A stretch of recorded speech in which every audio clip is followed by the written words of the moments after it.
विवाह देखना चाहते हैं। सप्तऋषि आए, पार्वती जी की परीक्षा ली। पार्वती जी परीक्षा में सफल हुई, आकाशवाणी हुई आपकी तपस्या पूर्ण हो गई है, अगर बुलावा आए तो पिता के घर जाइए। पार्वती जी अपने पिता के घर गई। विवाह की तैयारियां हुई धूमधाम से। लगन पत्र कैलाश पर्वत पहुंचाया गया।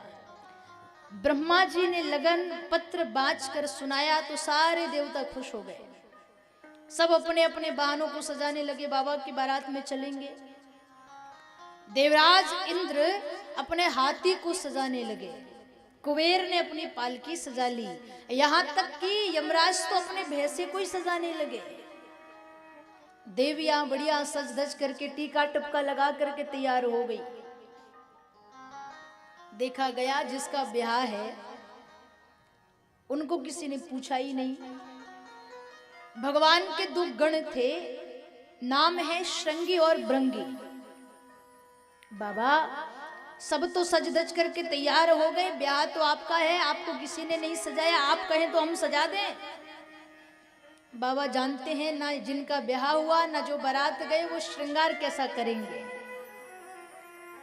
मना करूंगा तो बुरा लग जाएगा। बाबा कहे ठीक है सजा दीजिए। अब दोनों गण एक दूसरे से पूछ रहे हैं, अब ये बता दूल्हा होता कैसा है। एक ने कहा कि दूल्हा तो बढ़िया सुंदर मुकुट धारण करता है, दूसरे ने कहा मुकुट तो है नहीं, क्या करें। बट वृक्ष का दूध लेकर के आए, बाबा की जटाओं को पकड़ पकड़ करके बढ़िया सुंदर मुकुट बना दिया। शिव ही शंभुगण कीन श्रृंगारा, जटा मुकुट अहि मोर सवारा। जटाओं का मुकुट बना दिया। कहा कि दूल्हे की पहचान क्या होती है। दूसरे ने कहा कि जिसके सिर पर सेहरा बंधा वही दूल्हा है। अच्छा सेहरा कैसा होता है। बोले एक फूलों का बना हुआ होता है और खूब सारी लड़ियां लटकी होती है जिसमें दूल्हे का चेहरा छुपा हुआ हो। अब व्यवस्था देखी तो फूल तो कहीं मिले नहीं। गया महादेव जी के आसन के पीछे से 20-25 पतले पतले सांपों को पकड़ के लाया, सबके फन ऊपर किए, बांध दिया सेहरा। जटा मुकुट अहि अर्थात सर्प, सर्पों का मोर सजा दिया। दूसरा कही दूल्हा को और क्या पहनाते हैं। बोले दूल्हा तो कुंडली भी पहनता है।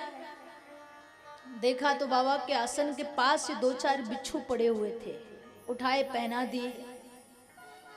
अब ठीक है। बोले नहीं नहीं दूल्हा तो बढ़िया सुंदर सुंदर मालाएं भी पहनते हैं, तो 2-4 सांप गले में डाल दिए, हो गया श्रृंगार। बोले नहीं दूल्हा तो बढ़िया बढ़िया शेरवानी पहनते हैं और हमारे बाबा के पास तो लंगोट तक की व्यवस्था नहीं है। महादेव जी से निवेदन किया आप थोड़े से खड़े हो जाइए। बाबा खड़े हुए तो जो मृगछाला बिछा रखी थी वही पहना दिए। कहा कि अब ठीक है। दूसरे ने कहा कि भाई श्रृंगार तो बढ़िया हो गया, बस थोड़ा मेकअप और हो जाता। आजकल तो ब्याह हो तो साहब दूल्हा दुल्हन पहले पार्लर जाते तैयार होने, अब उस जमाने कहाँ पार्लर थे। दूसरे ने कहा कि मेकअप में क्या क्या सामग्री चाहिए होती। बोले थोड़ा क्रीम पाउडर मिल जाए, ये सब तो मिला नहीं। गया शमशान से भस्म लेकर के आया और जितनी हाथ में थी पूरी ला करके बाबा के सुंदर शरीर पर पोत दिया। क्या किया, पोत दिया। पोतने में और लगाने में फर्क है ना? पोतने का मतलब है हाथ में जितना आया पोत करके छोड़ दिया। लगाने का मतलब है कि जितनी जरूरत है उतना लगाया, अगर ज्यादा लग गया तो उसको फिर ठीक ठाक कर लेना, ये लगाना है। और पोतने का मतलब जितना हाथ में आया पोत दिया। अब विचार करके देखिए महादेव का स्वरूप कैसा है। कपूर जितना गोरा, कर्पूर गौरम। अब एकदम कपूर जितने गोरे व्यक्ति के ऊपर जब भस्म पोती गई होगी तो स्वरूप कैसा लग रहा होगा। दूल्हा तैयार हो गया। भगवान विष्णु आए तो भगवान विष्णु ने महादेव जी की सुंदरता को देखा और कहा भाई जितना सुंदर दूल्हा है उतने सुंदर बाराती नहीं है। एक काम करना, सब अपने अपने समूह को लेकर के चलना। अपनी अपनी पार्टी को साथ में लेके चलना, एक दूसरे में मत जाना। भगवान शिव को याद आया जब सब अपने अपने समूह को लेके जा रहे हैं तो हम भी लेके जाएं हमारे समूह को। अब ये जो देवता हैं ये तो बड़े स्वार्थी हैं, इनका कोई स्वार्थ है तो ब्याह करवा रहे हैं। बाकी जो दिन रात हमारी सेवा करते, जो हमारे खासम खास हैं, उनको तो ले जाने का हम विचार ही नहीं किए। वो कौन है बाबा के खासम खास? भूत हैं, प्रेत हैं, पिशाच हैं, डंकनी संकनी हैं। बाबा कहे जरा हमारे खासम खास लोगों को भी बुला लिया जाए। एक गण गया महादेव जी के आसन के पीछे जाकर के सबको आवाज लगाई, हर हर महादेव। अब जैसे ही आवाज आई, भूत प्रेत पिशाच डंकनी संकनी सब आ गए। संत तो कहते कि बाबा के ब्याह में विदेश तक के भूत आए थे। कोई एकदम लंबा, कोई एकदम काला, कोई छोटी छोटी आंख वाला, कोई मीडियम साइज वाला। सब आकर के तैयार हो गए, अरे बाबा की बारात में जाना है। बूढ़े बैल पर महादेव जी बैठे, बारात लेकर के चले। इधर पार्वती जी की सखियां बड़ी उतावली हो रही थी, दुल्हा कितना बढ़िया होगा। पार्वती ने इतनी तपस्या करी है तो ढंग का ही दुल्हा ढूंढा होगा। सब अपने अपने घर से सज धज करके तैयार होकर के बारात देखने गई। सबसे आगे देवराज इंद्र आ रहे थे। सखियों ने सोचा जो सबसे वीआईपी गाड़ी में हो, देखने में थोड़ा बढ़िया हो, वही दुल्हा होगा। अब हाथी पे बैठ के आया है तो यही होगा। क्या आप दूल्हे राजा हैं? इंद्र ने कहा नहीं, हम तो सेवक हैं, दूल्हे राजा तो पीछे आ रहे हैं। एक सखी ने कहा अरे देख सेवक इतना बढ़िया है, दुल्हा कितना बढ़िया होगा। दूसरी कहे ऐसे ही थोड़ी, इतने दिन तपस्या करी है, कुछ तो ढंग का ही पाया होगा। थोड़ी आगे बारात आई तो ब्रह्मा जी दिखे, बोले ये हमारी पार्वती के ससुर जी।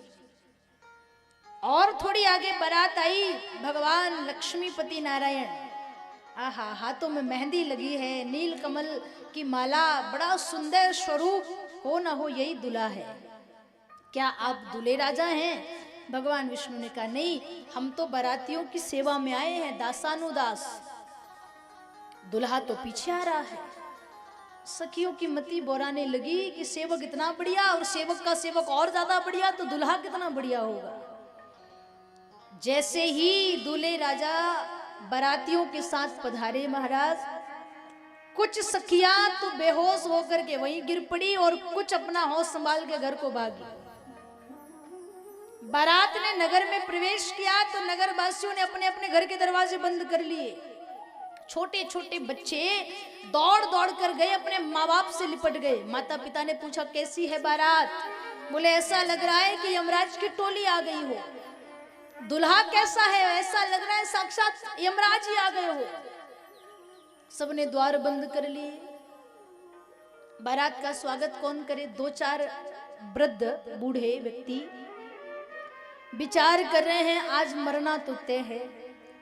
अगर स्वागत नहीं किया तो महाराज मार देंगे, स्वागत किया तो डर के मारे मर जाएंगे। अब मरना ही है तो स्वागत करने में देखा जाएगा।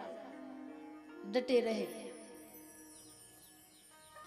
दो चार वृद्ध बैठे रहे, पर महाराज हेमवंत तो जानते हैं कि जो आए हैं वो कौन है। और बड़ा सुंदर भाव साधक ने गाया है। आइएगा हम सब मिलकर बाबा की बारात का आनंद लेंगे। और संत ऐसा कहते कि जो महादेव जी के ब्याह में नहीं नाचे उसे अगले जन्म में बाबा के खासम खास बनना पड़ता है। आज हिमाचल नगरी में क्या है, महादेव जी आए हैं। क्यों? हो भोलेनाथ जी परनवा आया, हो हिमवंत घना हरसाया, हिमवंत घना हरसाया, हो भोलेनाथ परनवा आया, भोलेनाथ परनवा आया, हो गोरखनाथ परनवा आया, गोरखनाथ परनवा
बारात ने नगर में प्रवेश किया। माता मैना जी आरती की थाली लेकर के आई। जैसे ही दामाद जी को देखा तो मूर्छित हो गई, बेहोश हो गई। महारानी को महलों में लेकर के गई। जैसे ही रानी को होश आया, पार्वती जी की मां को होश आया, होश आते ही लगी नारद जी को गालियां देने।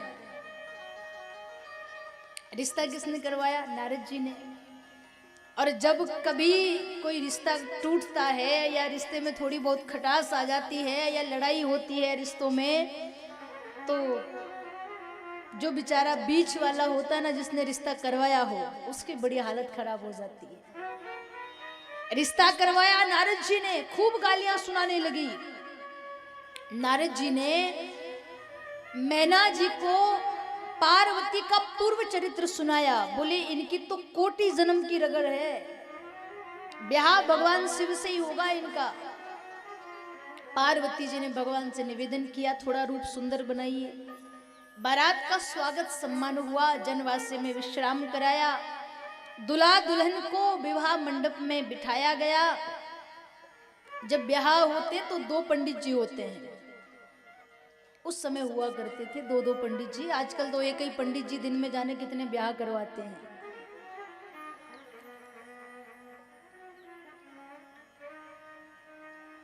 दो पंडित जी होते हैं।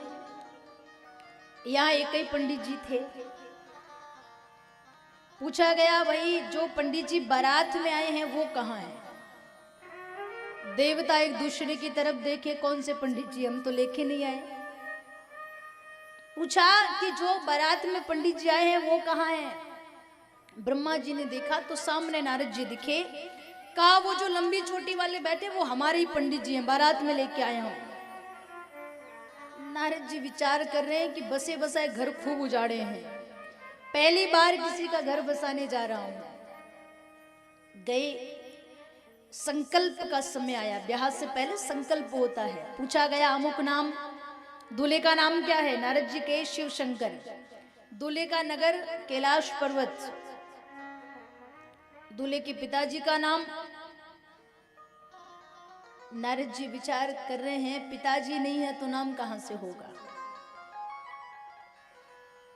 थोड़ी देर मौन बैठे रहे। पंडित जी दोबारा पूछे, दूल्हे के पिताजी का नाम? भगवान विष्णु इशारा किए, हमारा नाम बता दो। दूल्हे के पिता का नाम भगवान विष्णु, दादाजी ब्रह्मा जी। संकल्प पूर्ण हुआ, ब्याह वेला आरंभ हुई।